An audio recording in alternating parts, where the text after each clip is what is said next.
Why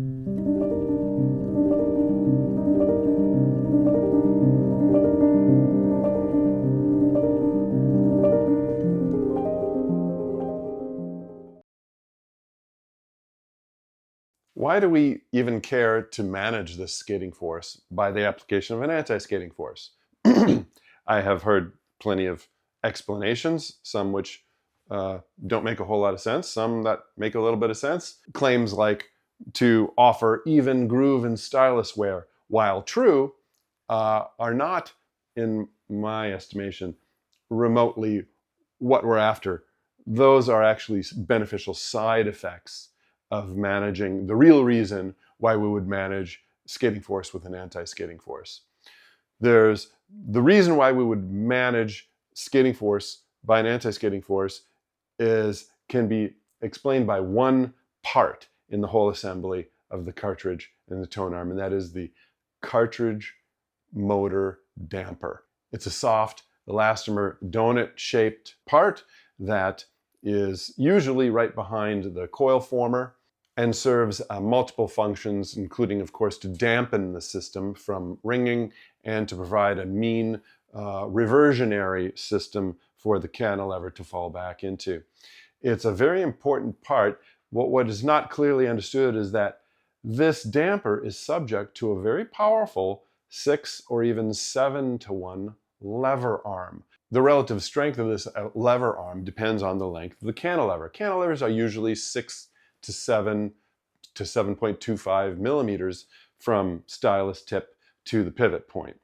And that's that length that helps determine that force multiplier. So if you've got a 7 millimeter long cantilever, for every 1 unit of errant horizontal force against the stylus, like skating force, that is unbalanced by an anti-skating force, you have to multiply that force by 7 times on one side of the damper and -7 on the other side of the damper. So it can go very quickly asymmetrically compressed.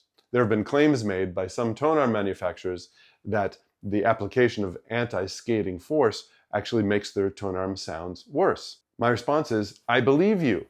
But as I explained in other videos having to do with horizontal torque force, what was the torque force in the arm, the bias of the arm naturally, without anti-skating force applied?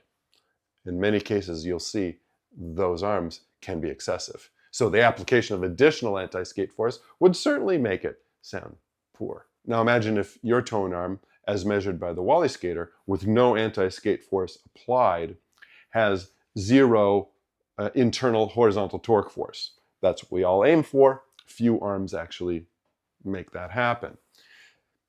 In that case, if you decide, well, I'm not going to add any anti-skating force during playback, and your tracking force is 2 grams, remember, skating force is on average 10% of your tracking force. So at any given time, the stylus has 0.2 grams, that's 10% of the 2 gram VTF, against the stylus.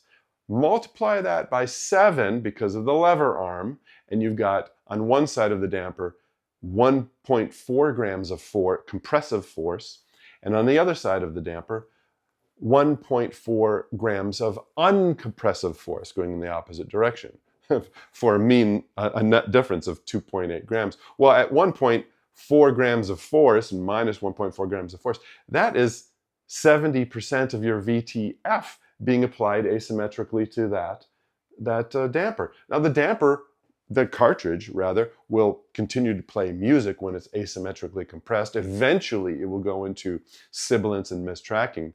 But before it gets to sibilance and mistracking, it will just simply be diminished performance. This isn't the type of diminished performance that makes itself obvious to you until you remove it by applying a proper anti-skating force.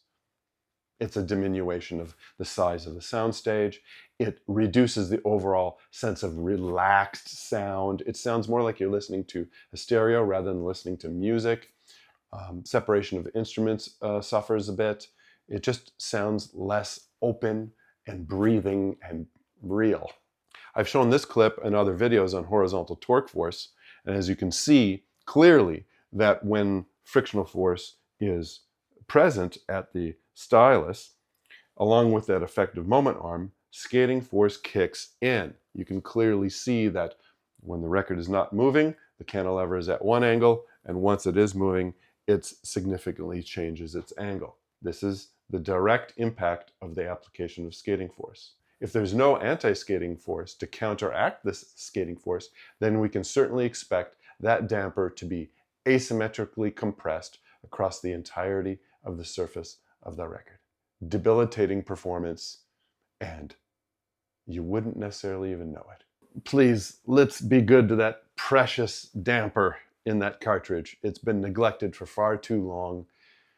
When that thing is symmetrically compressed, you will hear the difference.